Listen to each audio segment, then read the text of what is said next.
mynews.studio. Picture this. In a hospital in India, an AI system quietly scans thousands of X-rays overnight. It almost feels like a turning point in how we approach cancer worldwide, doesn't it? The date is 2025-0608. Cancer has been a persistent global challenge, but recently, things seem to be shifting. Are we genuinely at the start of a new era in cancer treatment and detection? And what, in practical terms, does that mean for people everywhere? Let's start with precision oncology. Nowadays, doctors can analyze the genetic and molecular details of a patient's tumor. That means therapies are chosen specifically for that person's cancer. For difficult cases like pancreatic or certain lung cancers, where treatments used to be so limited, we're already seeing better outcomes.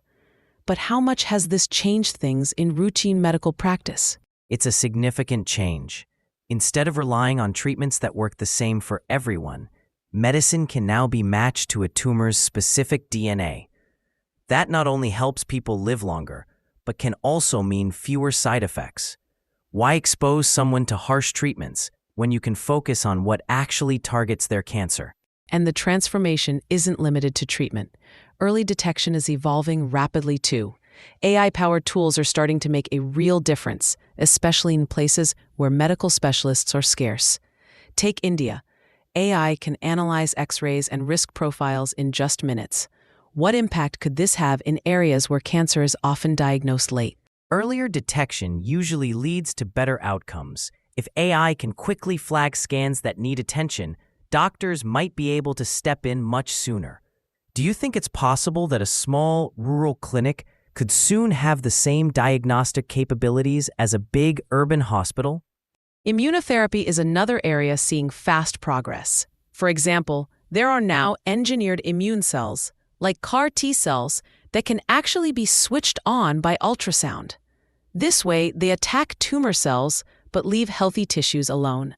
These advances are especially promising for hard-to-treat cancers, like glioblastoma or prostate cancer.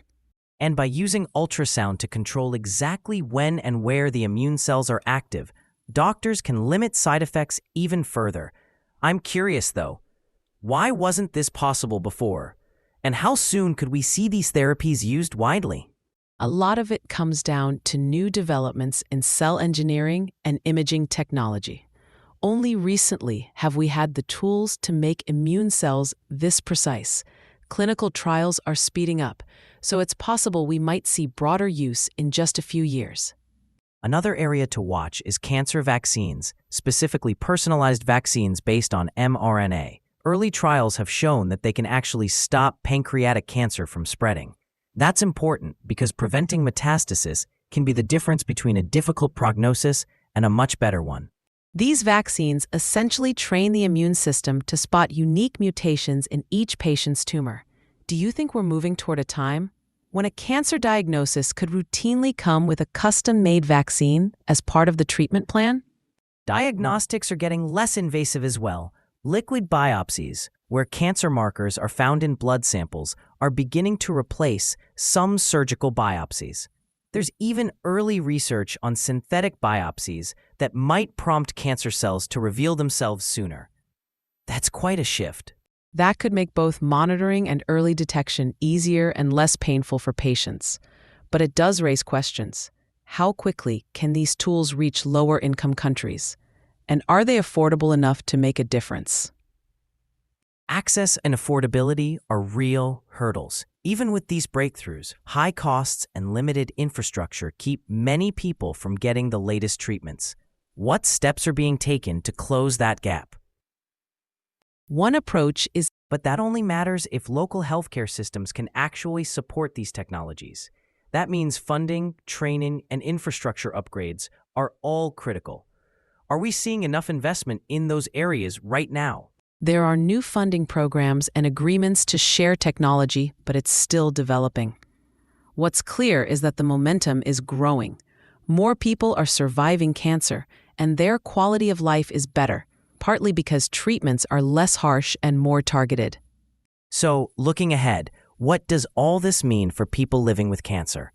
With precision medicine, Side effects are going down. Immunotherapies are extending remissions. AI is catching cancer sooner. Are we actually getting closer to making cancer a condition that can be managed or even cured? The boundary between hope and what's possible is getting narrower. Thanks to science, technology, and more collaboration, we might be entering the period where cancer truly becomes something we can control. That's the main point. These breakthroughs aren't just happening in research labs. They're starting to reach patients and make a difference. But to really change outcomes, we have to keep working for better access and fairness.